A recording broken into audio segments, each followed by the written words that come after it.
Hi everybody, Carmen here with Fresh Cut Flower Farm, and I am super excited. Today I am getting started on the grandbaby rose garden. So this is the view of the front of my house from the road, and as you can see, we've lived here for, I want to say, 18 years, and we've not done a lot of landscaping other than right in the front of the house there, and it's just an ongoing project. I'm never happy with it. It's finally, I'm working on it. I'm getting closer. But I love to grow things, but landscaping and design is just a major struggle for me. So I'm trying to figure out where is the best place to put the rose garden, because what I want to do, what I'm thinking is I will do like a kidney shape and put a bench in the middle, and then put roses on each side of the bench, and maybe just some other annuals to fill it in. But I don't know. I can't really go in between the trees there because that gets some shade. So I'm thinking if you kind of in between the two trees, but back behind them, or over here there's a rose of Sharon right in there, and then so maybe somewhere in that area. I can't decide. And putting it over here on this side of the house, that's not an option. So, or I've got an elderberry. Gosh, it's so weird pointing in the camera and then pointing in real life. In there, it's brand new. Well, I planted it last year, so it's still not very tall. Hang on, Molly. However, if I put them in behind the two trees, then that's going to block the front landscaping, and I don't want to do that.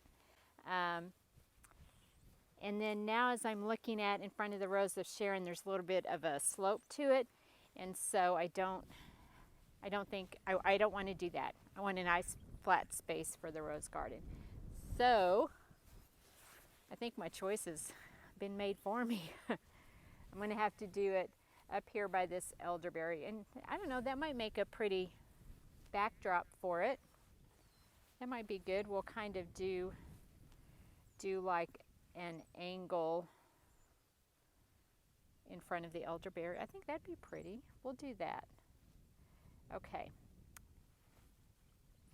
Let's set the camera up and let's get started.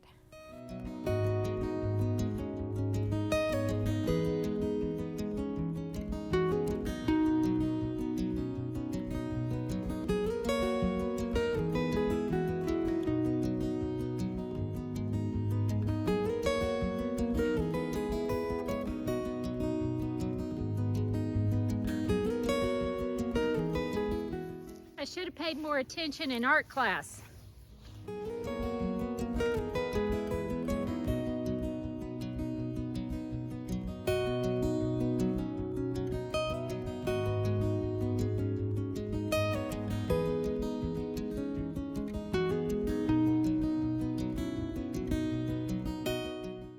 Okay, that isn't going to work. This ground is way too hard. So I'm just going to have my husband get the backhoe, rip it up, and then I'll go back through with the edger and clean up the lines. Otherwise, it's going to take me days to just get this trimmed out. So, on to something else.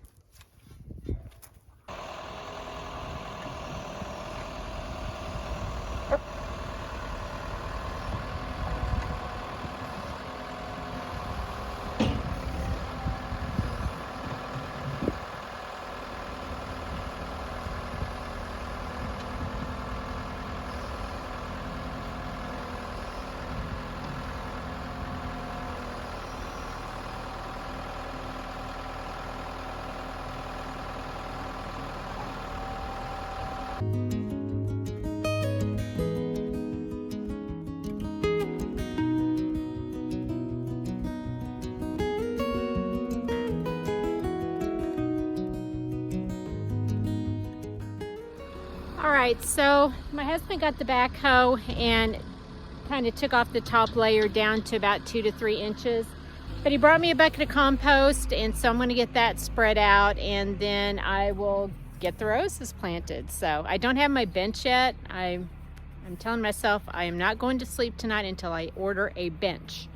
So let's get going.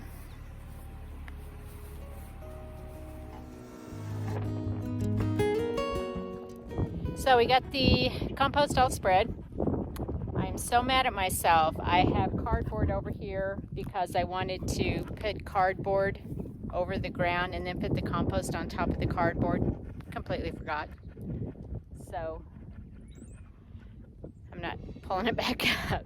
So I think what I'll do though is I will probably top it off with some mulch. So before I put the mulch on, if I remember, I will put the cardboard on and then put the mulch on top of that. So Brian's going to get a shovel. He's going to dig me a couple of holes.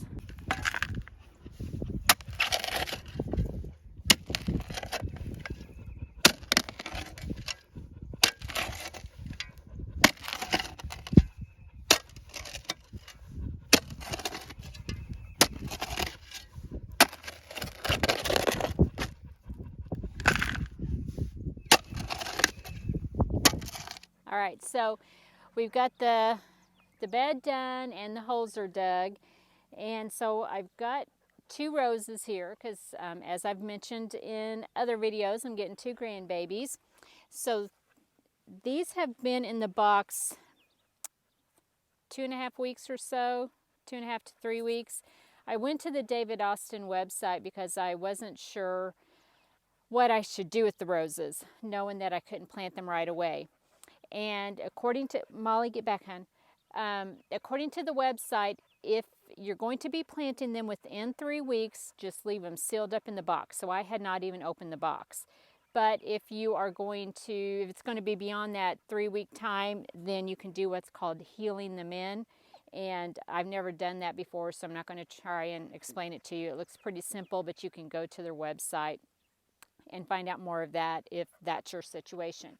But you can tell how they were laying in the box because it's like they were reaching for light.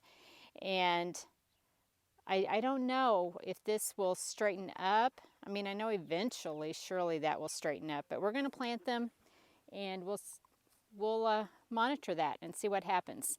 So this rose here is, let's see, Munstead Wood. So this is the rose that my daughter-in-law picked out for my granddaughter that I'm getting. And this one is Crocus Rose. So this is the rose that my daughter picked out for the grandson that I'm getting. Look here, you can see the new little roses, or I'm sorry, the new little roots that are coming off of there. So a very healthy rose. So when you get your roses, you will get a planting guide with it. And in here is everything that you need to know about planting your rose. And also just general rose care, watering, handy dandy little booklet for you. And this has the steps that you need in order to start your rose. So if you're planting bare root, rehydrate in a bucket of water for a couple of hours prior to planting. I should do that. I haven't done that. I'm going to go do that and then I'll meet you back out here. All right, got my old roots to soak in there. In the meantime, I will update you on a couple of other projects that we've been working on this week. One of the issues that I have is compost. So I was going not every Saturday, but I would have to go on a Saturday because I work through the week. And I would go get compost 1 yard at a time, bring it back, and dump it by hand. Of course, it would take a couple hours to get that done. So I finally decided that I need to just bite the bullet and just get a dump truck load. So I ordered 10 loads of compost, but the problem is getting it back to where I dump my compost, because now that space is filling in with flower beds. So we had to put a gate in, a 16-foot gate, in order for the dump truck to drive around and on the other side of the fence through the field and then back in and dump the compost. So yeah, it was kind of a, a bitter pill to swallow, but it is so nice knowing that I've got all the compost I need to get me through this season and probably pretty well into next season. I don't know if it'll get me through all of 2023, but it'll definitely get me a good start. Definitely get me through those cold months whenever I was really dreading going and getting the compost. So, and I'm working on getting my drip tape laid. That's the other project that I wanted to get done today. I started it a couple of days ago, and whenever I stored it, honestly, I just did not do a great job of that. I kind of fell off the wagon a little bit and broke a piece, so I had to wait till I got that in. And I'm getting that, or actually I did get it today. So let me show you kind of where I'm at in the process. So I've got all the drip tape laid. So I've got 3 rows in each bed. And right now I'm actually getting it hooked up to the main line here. So let's work on that while our roses are soaking. So I am no irrigation expert by any stretch of the imagination. And I thought about maybe doing a video about how I install it, but man, I just don't feel confident enough that I've even got my own done right to tell you all how to do it. I will tell you, I purchased my system through Drip Depot, and no particular reason why I chose them, none at all. It just kind of where I landed. And they were amazing. I would not hesitate at all to recommend them. I ordered one of their kits. I had a ton of questions, and they were very prompt to answer them for me. So I was very nervous about ordering the drip. I just didn't know anything. Dropping stuff. Let's move on to the next row. But I was very nervous about ordering drip tape. It was all new to me. And so I just kind of started emailing them, and they were very, very good to email me back. It didn't make me feel like a complete goofball. So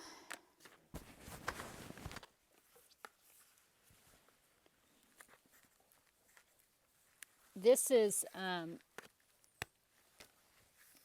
all of the stuff that I have is from last year. The only new pieces I've got was the one I broke.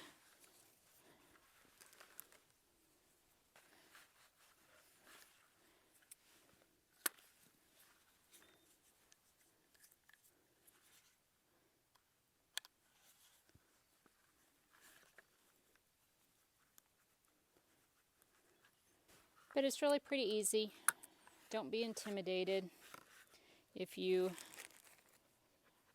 think that it would be beneficial, then get it. I think it's definitely worth the expense. I kind of looked at it like having an extra hand, someone there to help me water. That's the job.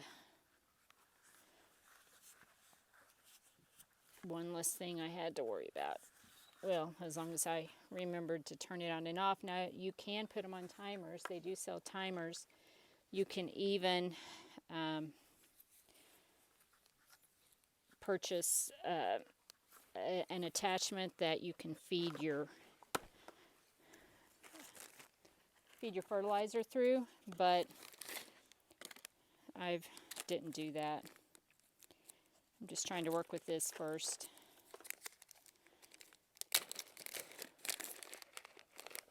I save my drip tape because it's perfectly good. It's a pain to store, but I think, gosh, this is a goof plug. So if you goof up, which of course nothing that I did last year, it fits with this year because I'm doing my beds different. So I'm utilizing the goof plugs. Okay, got that in there. All right, let's get this one done. Then we'll just have one more bed to go.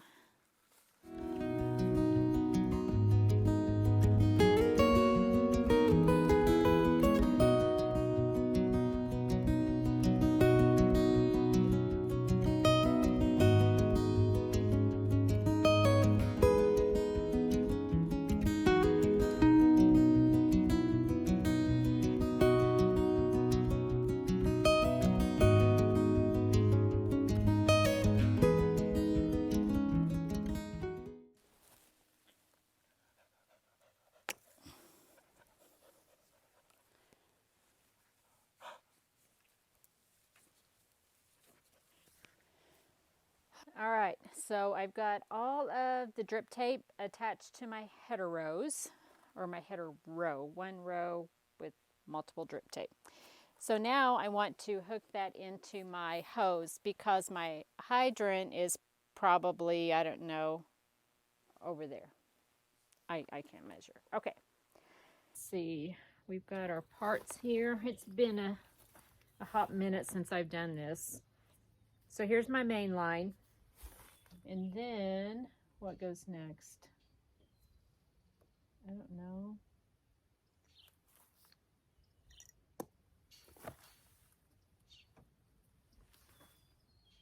Got your filter.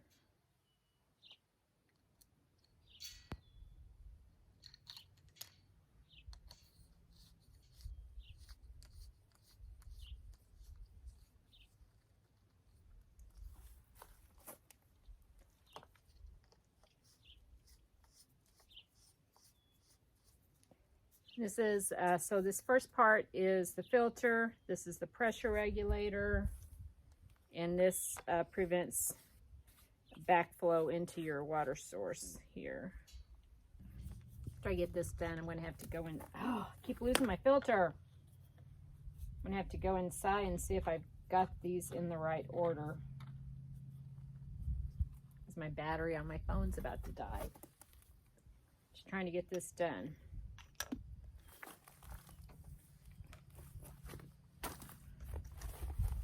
I don't think you can see.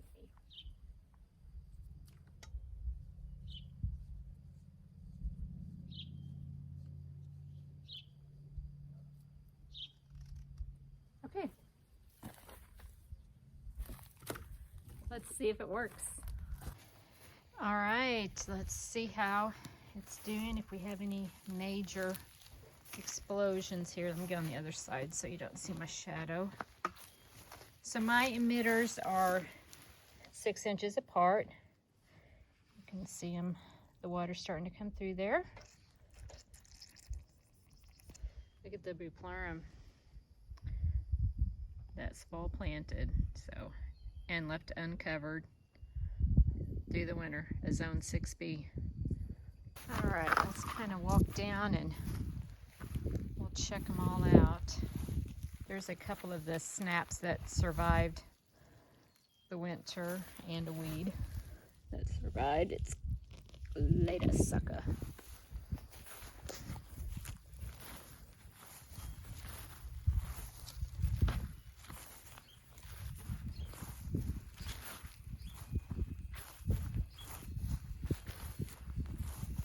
Okay, I'm not seeing any major malfunctions, so I think it's good. Awesome. Okay, so the roses are done soaking, and let's get them planted. You want your crown here, I don't know, to be about 2 inches below the soil line. So let's do that. I'm going to dump some of this other soil back in.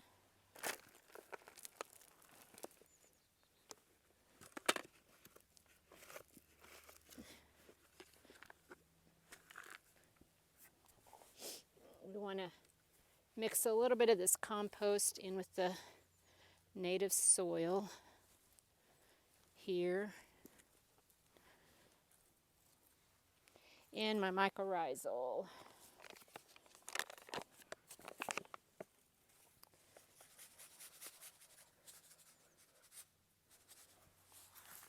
So that's supposed to just help the roots get off to a good start.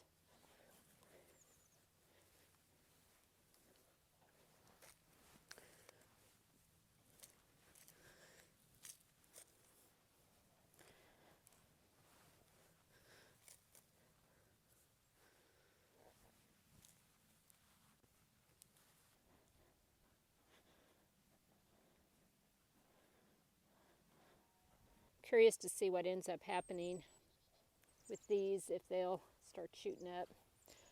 Hopefully they will. I'll start reaching for the sky. Okay, let's get the other one planted.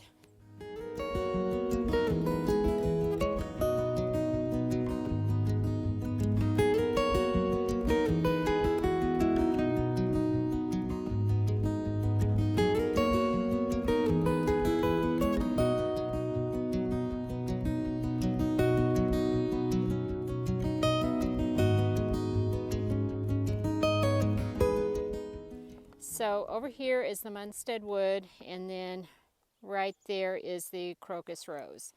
And then in the middle, I'm going to put a bench.